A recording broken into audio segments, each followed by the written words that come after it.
Good morning, children. So we are meeting with new lesson today, right? Lesson number 11, the United Nations. This is our first lecture regarding it. Now, see, children, let us go through a brief introduction. What is meant by United Nations? In common understanding, you have studied United Nations is an international body which is responsible to maintain peace, right? Possibly you have studied all these things in 7th standard also. You have studied something from this part in even 6th standard. Once again, we are supposed to study about that all theory. Now, first of all, why was there a need for United Nation, for international body? तो उसके लिए हमको बहुत पीछे जाना पड़ेगा, right? तो मैं आपको बताता हूँ कि यूनाइटेड नेशन का जरूरत कैसे महसूस हुआ। First world war, First World War, 1914 to 1918, बराबर? Second World War,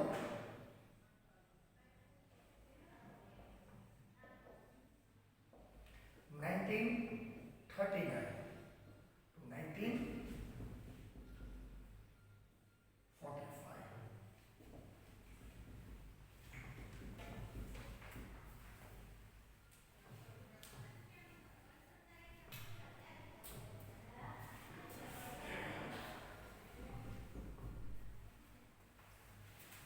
Inter-NATIO.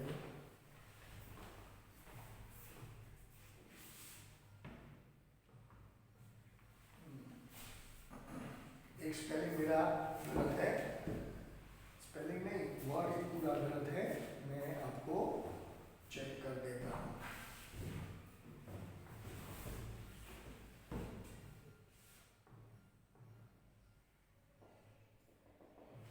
Yes, बराबर है। Why there was a need of international body. હવે first world war basically it was 1919, everything went on समाप्त।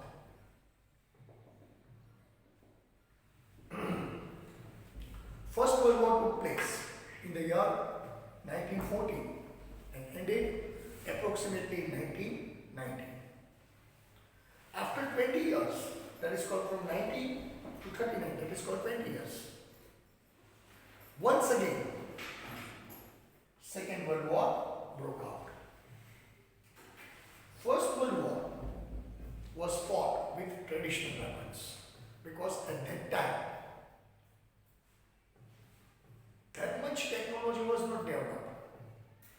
There was no airplanes, there was no submarines, warships were also limited, battle tanks was not there, all these things. That means it was a traditional war.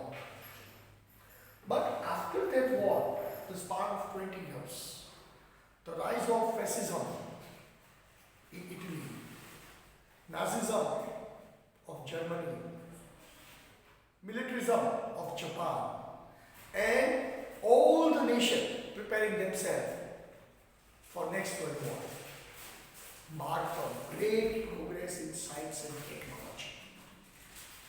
ये 20 साल में war के अंदर इतना science and technology in लोगों ने introduce किया, इतना बढ़ावा दिया कि पूरी वॉर की डेफिनेशन बदल डाली। आपने देखा है कि 1945 में 6 अगस्त और 9 अगस्त जब वर्ल्ड वॉर 2 खत्म हुआ तो अच्छी तरीके से खत्म नहीं हुआ था। It was the most destructive result ever made by human history. 6 August Hiroshima nuclear bomb गिराया था अमेरिका ने। 9 अगस्त नागासाकी। विदिन फ्यू सेकेंड्स दोनों शहर, दोनों सिटी चलकर राख हो गए थे। बराबर है। सो in the beginning of 50 years of 20th century, mankind has seen two destructive wars, World War I and World War II. Achha, why this war took place? There are thousands of factors. इसके लिए documentary national geography में भी बताते हैं, history channel में भी बताते हैं। बराबर है। और कई सारी इस पे मूवीज भी बनी है, आपने शायद देखा होगा। You can not say one और two factors were responsible for world war I and world war II। मैं आपको थोड़े फैक्टर्स बताता हूं। Factors leading to world war I क्या था? एक्चुअली वर्ल्ड वॉर I 1914 में लड़ा गया, लेकिन उसकी शुरुआत, आई रिपीट, उसकी शुरुआत 1871 में हो गई थी।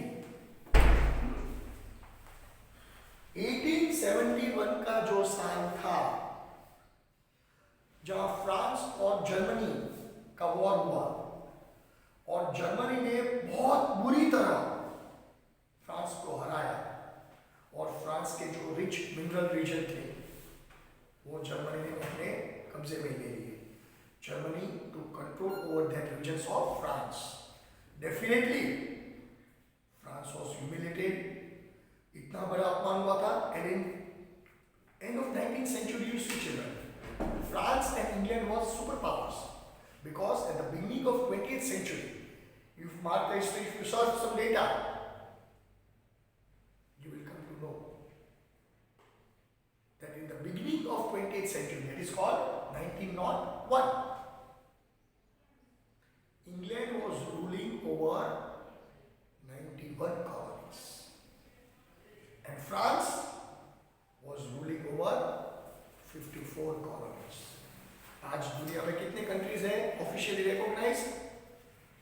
193 countries officially recognise by UN.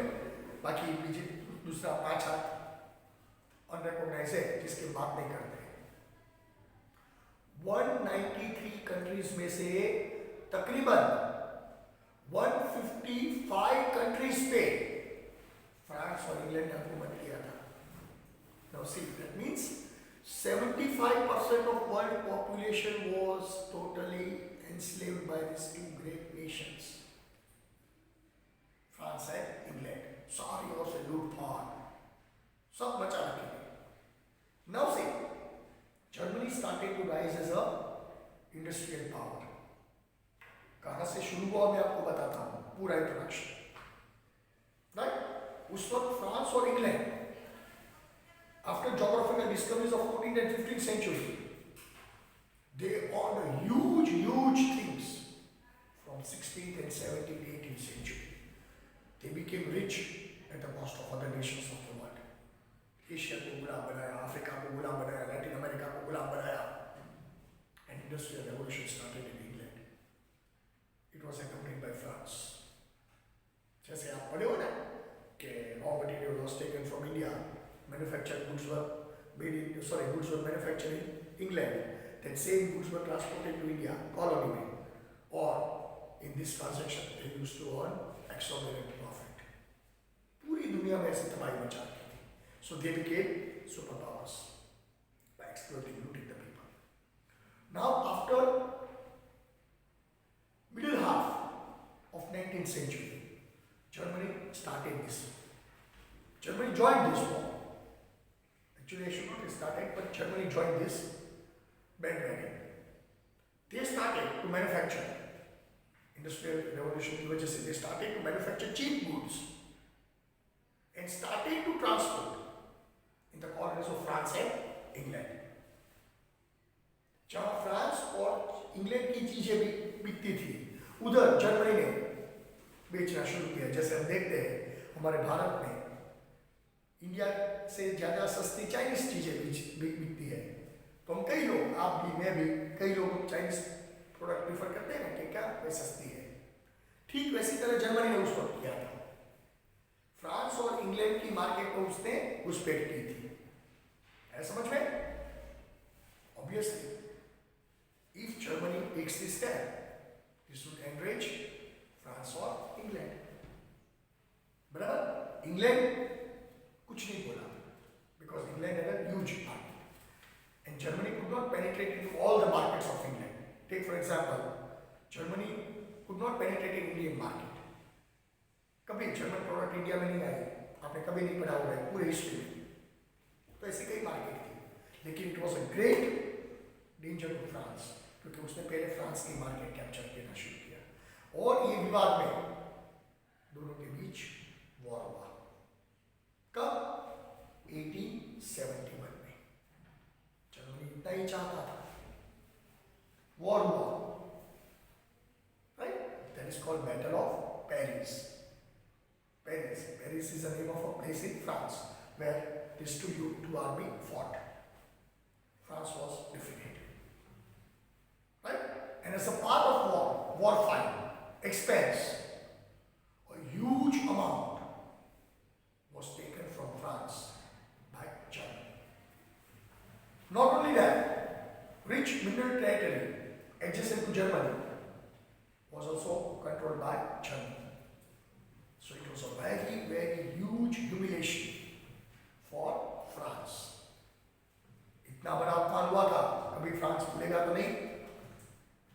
तो ऐसा बोला जाता है इसमें actually world war one started in 1914, लेकिन उसकी नींव कब रखी गई थी? 1871 में। कभी ऐसा तो नहीं होगा जैसे हम हिस्ट्री में पढ़ते हैं ऑन 30 जून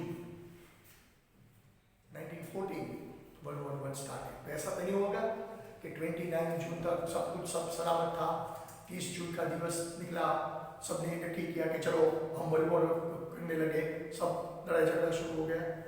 ऐसे कभी नहीं होता, उसकी नींव दूर दूर तक होती है, जिसको मुड़िया बोलते हैं। है समझ में? Okay, so 1871 was the year where the bitter seeds of war was sown between France and Germany. Now what happened? The situation, the condition of Europe day by day worsened because Germany adopted a hostile stance. इतना hostile stance जैसे अभी पाकिस्तान कर रहा है India में, कई माथाकूट, कई ऐसे जैसे आतंकवाद फैला रहा है, ठीक वैसी तरह जर्मनी ने यूरोप में आतंक फैला रखा था और तंग आके सब लोग ने जर्मनी का साथ छोड़ दिया। उसमें किंग विलियम केजर जर्मनी का राजा बना। He was extremely over ambitious.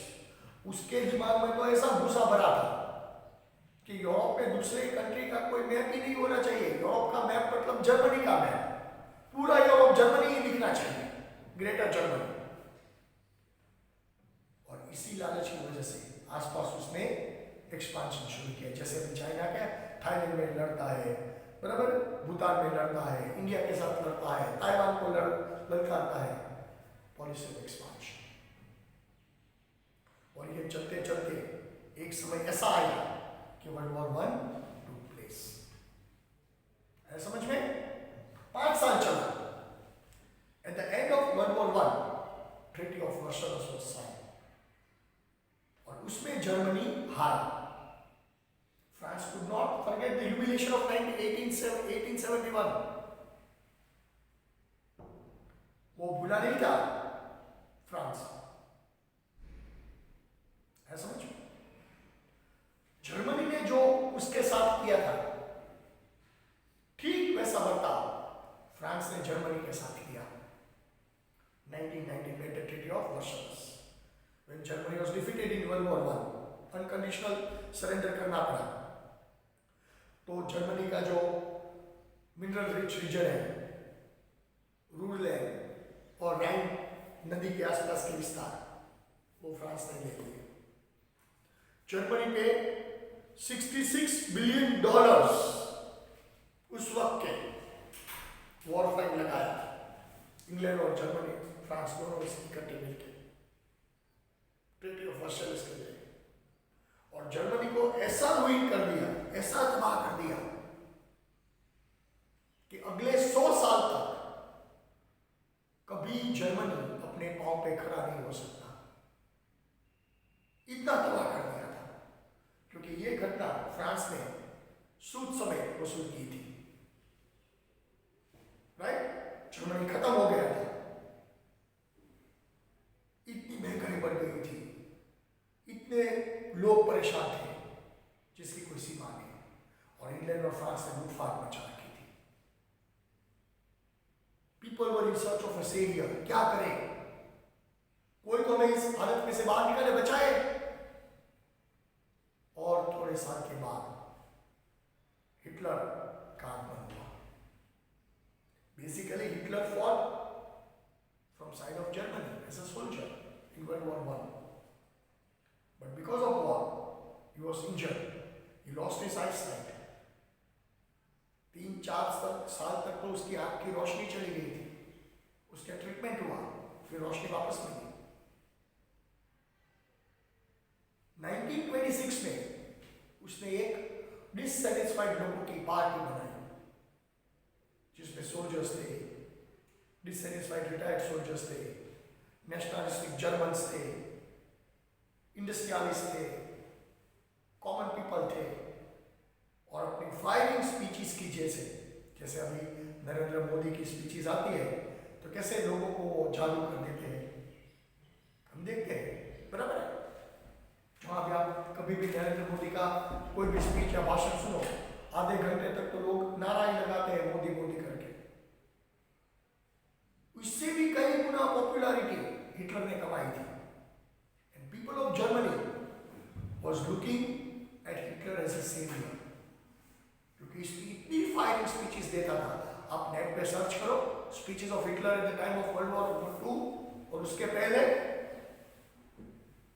उसने बार बार प्रॉमिस किया था कि ये सब गलत है। अगर जर्मनी ने वॉर किया है तो फ्रांस ने भी वॉर किया है, तो हम क्यों फंड दे उसको, उसका पैसा हम क्यों दे।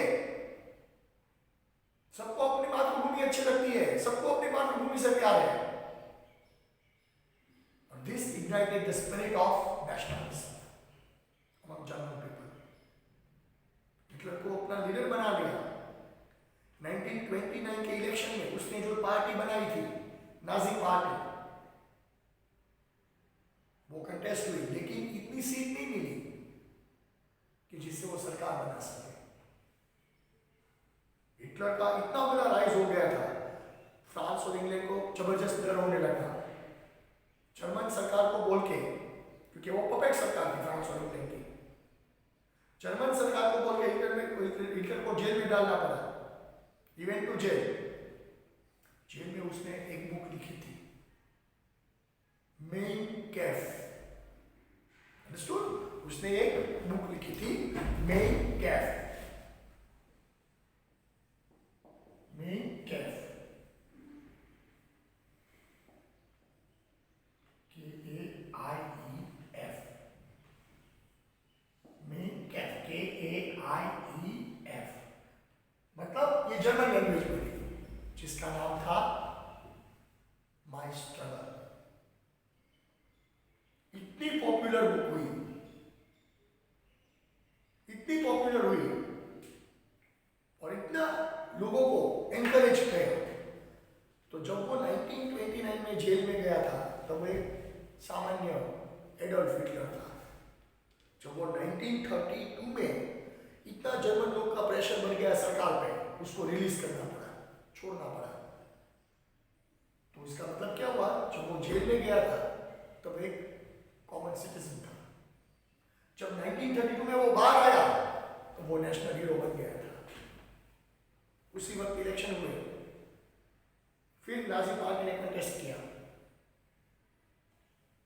इतनी वापस सीट नहीं मिली, दूसरी पार्टी को सीट मिली और मिलीजुली सरकार बनाई। ज्यादा सीट वाली जो पार्टी थी उसके प्रमुख प्रेसिडेंट हिडेनबर्ग, प्रेसिडेंट बने, Hitler became prime minister. Germany में फेडरल कॉन्स्टिट्यूशन है, that means president holds the power, prime minister की कोई वैल्यू नहीं है। Now, if you want to read the pride of lost Germany, you have to be president. 1933 में एक साल के बाद, सरकार बनने के बाद, प्रेसिडेंट हिंडनबर्ग की डेथ हो गई, मिस्टीरियस डेथ। आज तक हिस्ट्री में उसका प्रॉब्लम नहीं सॉल्व हुआ है, प्रेसिडेंट हिंडनबर्ग कैसे मरे। शायद आपने वो मूवी देखी थी, हमारे लाल बहादुर शास्त्री की हत्या की, ताशकंद फाइल्स, बराबर है। ठीक वैसे करा जैसे आज भी लाल बहादुर शास्त्री का केस सॉल्व नहीं हुआ है, ठीक वैसे तरह प्रेसिडेंट हिंडनबर्ग कैसे मरे, माना जाता है उसको जेल दिया गया था, वो मर गए और हिटलर प्राइम मिनिस्टर में से प्रेसिडेंट बन गया। जो उसको चाहिए था वो मिल गया और फिर उसने कभी भी पीछे मुड़ के नहीं देखा। इतना टेंस एटमॉस्फेयर कर दिया 7 साल में, 32 से लेके 39 तक world was on the brink of second world war. In 1939 में हिटलर ने पोलैंड पे हमला किया, पोर्ट ऑफ डेंजिंग जो एरिया है पोलैंड का, वो हासिल करने के लिए, राइट, 1 सितंबर। उसको बोलता है blitzkrieg, as fast as lightning. 24 घंटे में पोलैंड को हरा दिया। In world war 2 began. फिर तो आपको सब कुछ मालूम है, इट ड्रैग फॉर 6 years, पूरा वॉर फैल गया था। और इस वक्त कई सारे वेपन्स सब कुछ आ गया था। जैसे अभी मैंने बोला, in this 20 years from 1990 to 1939, lot of science progressed in field of military. Thousands of new weapons, killer weapons, chemical bombs, अभी जैसे अभी कोरोना का पेंडेमिक का वायरस है, वैसे ही जैसे लेबोरेटरी में घातक वायरस बनाए जाते थे, कई लोगों की डेथ होती थी और क्या कुछ नहीं हुआ वर्ल्ड वॉर 2 में। कई सारी डॉक्यूमेंट्रीज है, आप देख लेना। और world war 2 ended with a tragic and, that was destruction of Hiroshima and Nagasaki. Europe में से 2 कंट्रीज पावरफुल बन गए थे, जर्मनी और इटली, और ईस्ट में से जापान खूब आगे बढ़ रहा था, और ये तीनों ने पूरी दुनिया में तबाही मचा रखी थी। और वो आपको मालूम भी है, मूवी भी है, पर्ल हार्बर। जापान में पर्ल हार्बर पे हमला किया, अमेरिका को छंछेड़ा, और उसके जवाब में अमेरिका रिटेलिएट हुआ, वरना जापान पे कभी न्यूक्लियर अटैक नहीं होता। गलती जापान की थी, America was neutral in world war 2, लेकिन जापान ने अपने ईस्टर्न साइड पे जो अमेरिकन नेवी का बेस स्टेशन था पैसिफिक ओशन में, पर्ल हार्बर, उधर हमला किया। एक ही घातक हमले में पूरा पर्ल हार्बर खदान मैदान कर दिया। America suffered a huge blow. उसके तकरीबन 8 तो बड़े वॉरशिप्स खंडे ढेर हो गए थे, कई सारे फाइटर प्लेन्स टूट फूट गए थे। More than 4,000 people were killed. They were almost army families, क्योंकि उधर नेवी वाले, आर्मी वाले ही रहते थे उधर, राइट।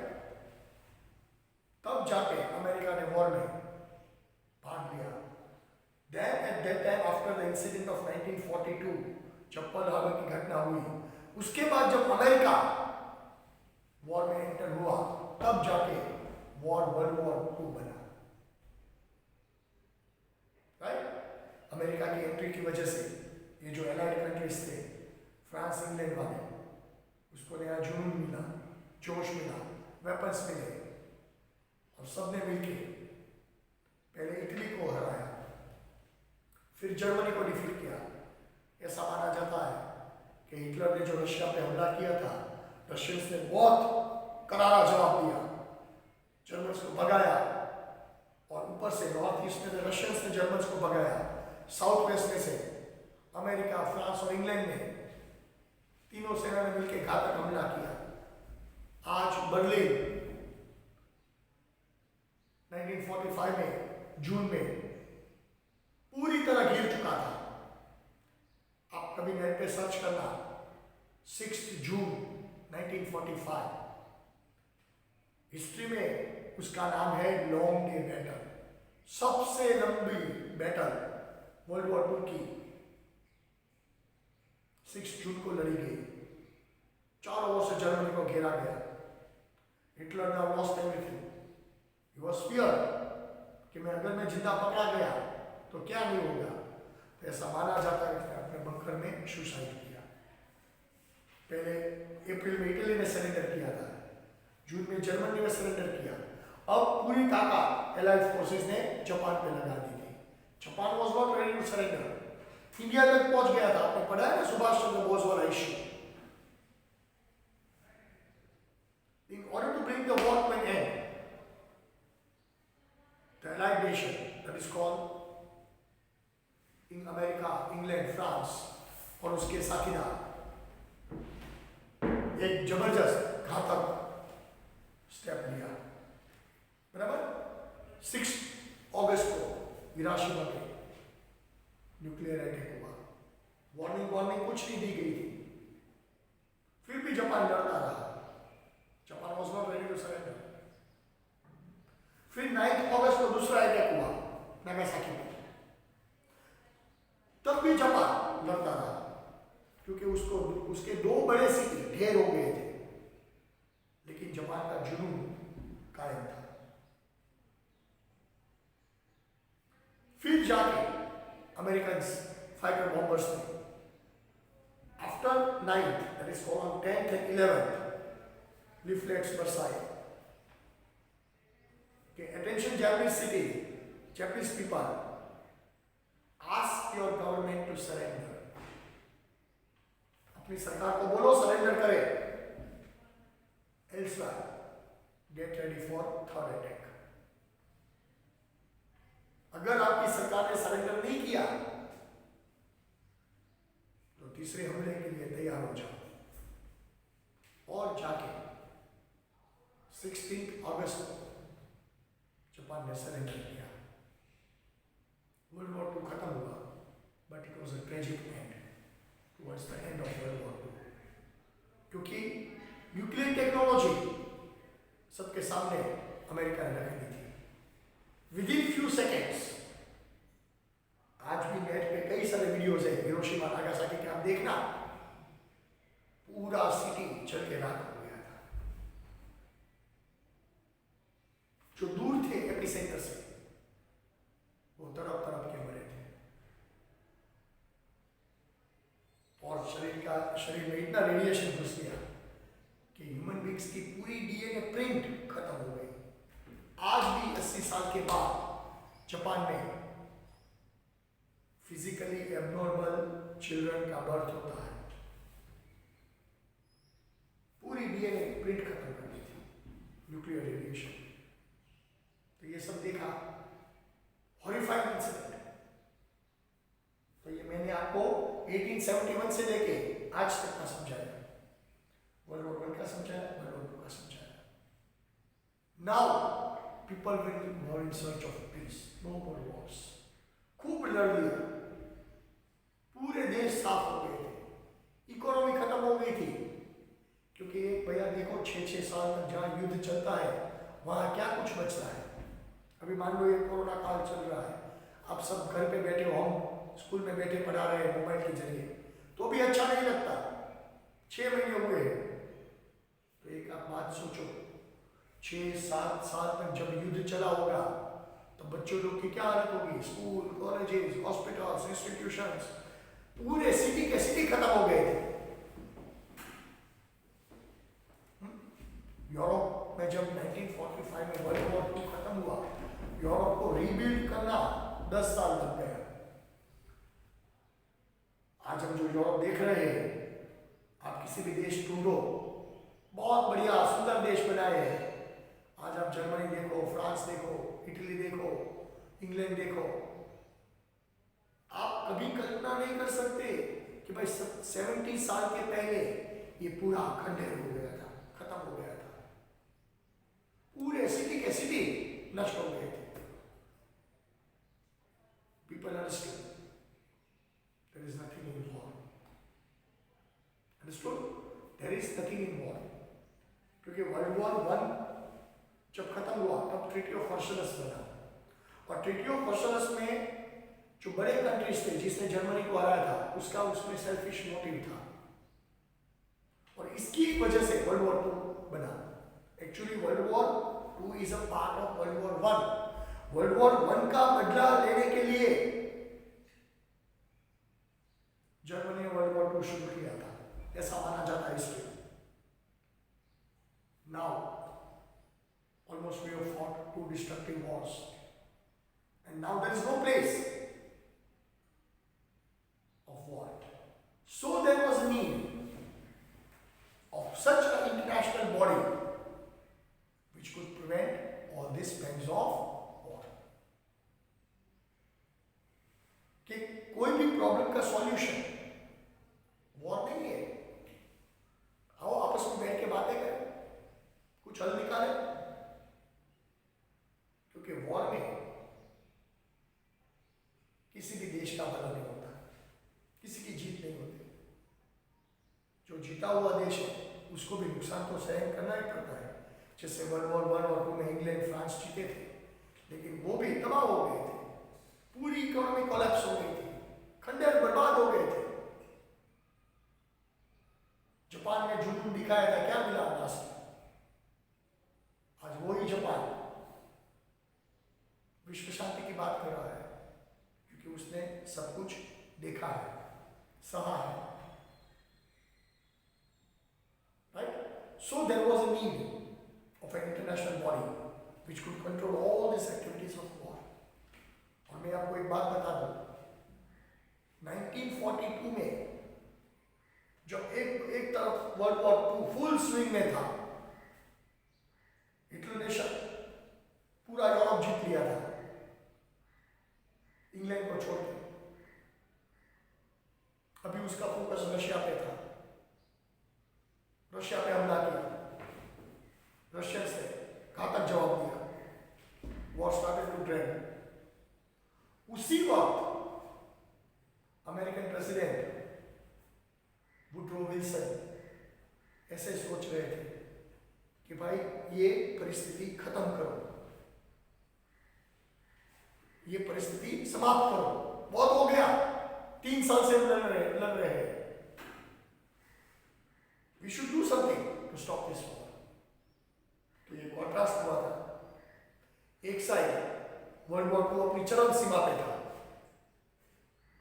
और दूसरी साइड एक ऐसा इंटरनेशनल ऑर्गेनाइजेशन बनाना लोग चाहते थे जिसकी अहमियत पूरी दुनिया को जरूरी था।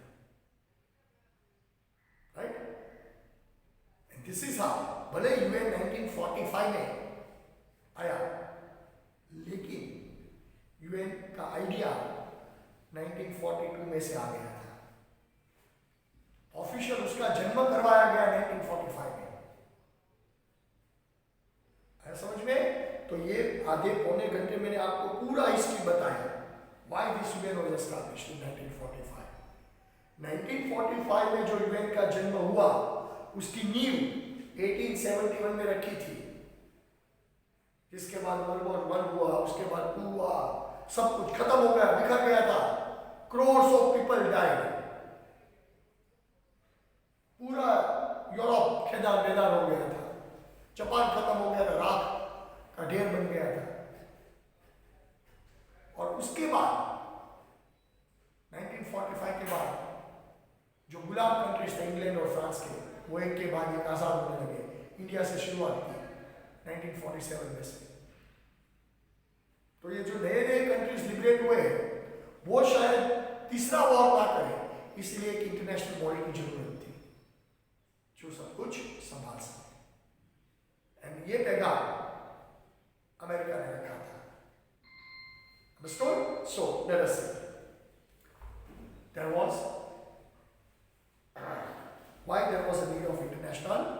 institution. Clarify that?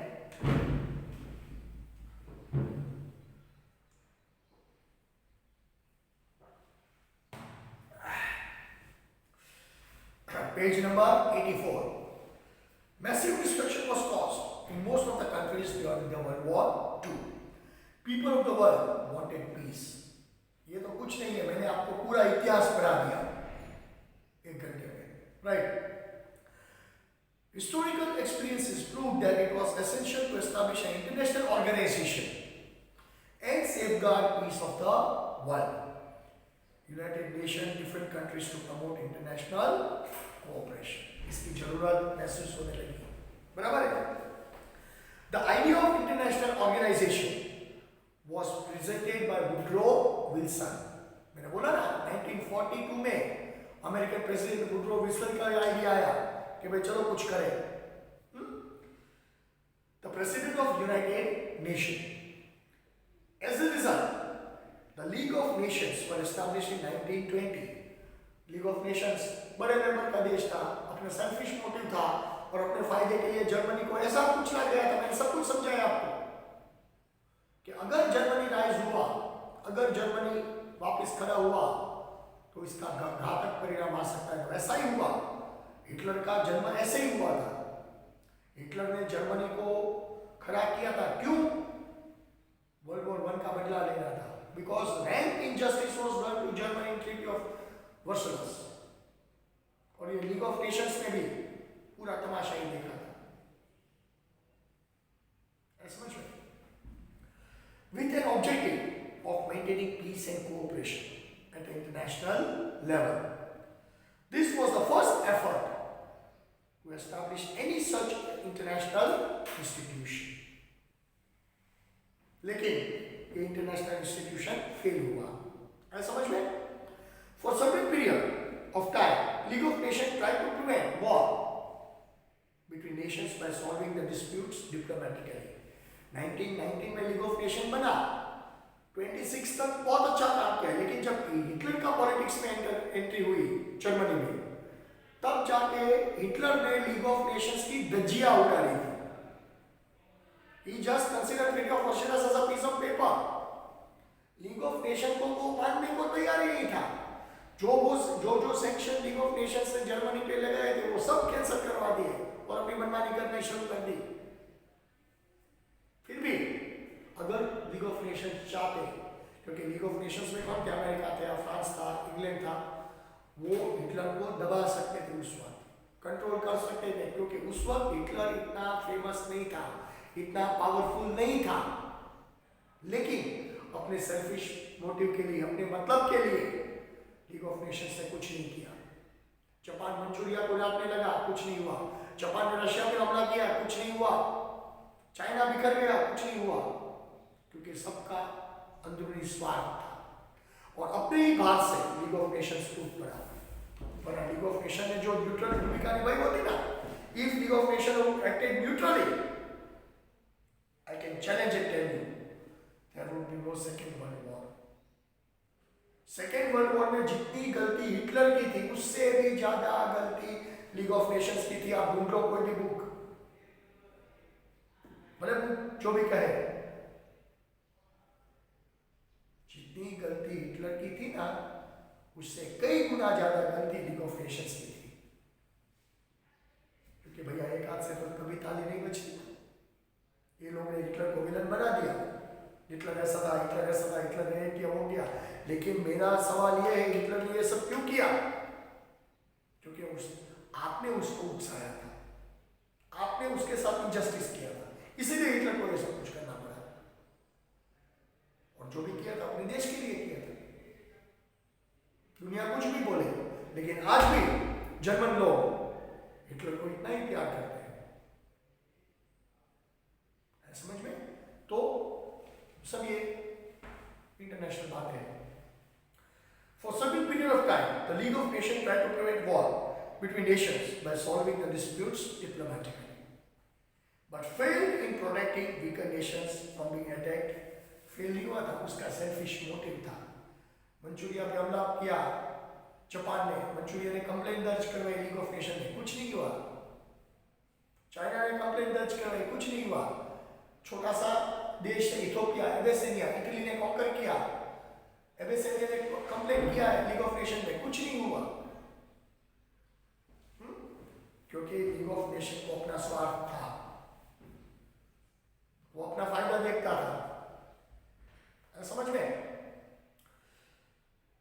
And the result, Second World War broke out. The Second World War was more destructive than First World War. ये पूरा हिस्ट्री मैंने आपको समझाया है। Atom bomb was used to massacre a lot of people. Almost all the countries of the world were more or less affected by the havoc of the world. आया समझ में? और ये सब तीसरी बार ना हो गए, तीसरी बार युद्ध ना हो गए, इसीलिए एक ऐसा इंटरनेशनल बॉडी की जरूरत था जो ये सारी सिचुएशन कंट्रोल कर सके। लेकिन because of time, I think it is more than 40 minutes, ये टॉपिक मैं दूसरे लेक्चर में लेने वाला हूँ, establishment formation of United nation. तो आज भले मैंने लिखा है, लेकिन हमने ये लेक्चर में कितने टॉपिक किए? 2 टॉपिक, एक इंट्रोडक्शन और why there was need of international organisation, right? So, now it is your time to take your homework children. Come.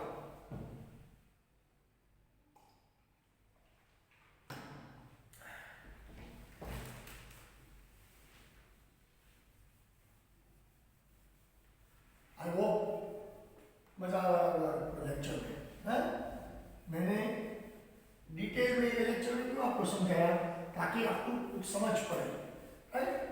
I don't think you are studying all these things which I told you today in 7th or 6th standard. बराबर है? 7th और 6th standard में ये सब आपने नहीं पढ़ा होगा, क्योंकि हमने सिर्फ ये पढ़ा है World War 1 और World War 2, लेकिन इसकी शुरुआत कहाँ से हुई वो तो पढ़ना पड़ेगा ना भैया, हाँ? So now it is your time to take your homework.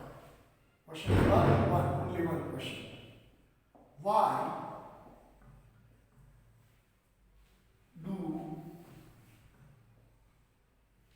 there was a need? Why there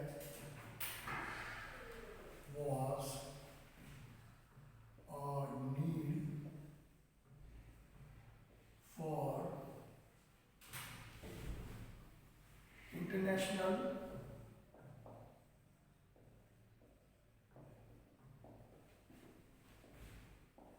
organization for peace after Second World War, right? एक ही हमारा क्वेश्चन रहेगा आज होमवर्क के लिए, right? Why there was a need for international organization for peace after Second World War? उसका answer होगा page number 84 पे पहला paragraph, right? Why do we need international organisation, ये उसका आंसर है। पूरा आंसर एलक्यू है, आप पॉइंट्स पे लिखना है, समझ में? फॉर्मेशन ऑफ यूनाइटेड नेशन, उसके कार्य क्षेत्र, वो क्या क्या करता है, वो सब अब हम दूसरे लेक्चर में पढ़ेंगे। Okay children, till then, see you up to next lecture. Till then, bye.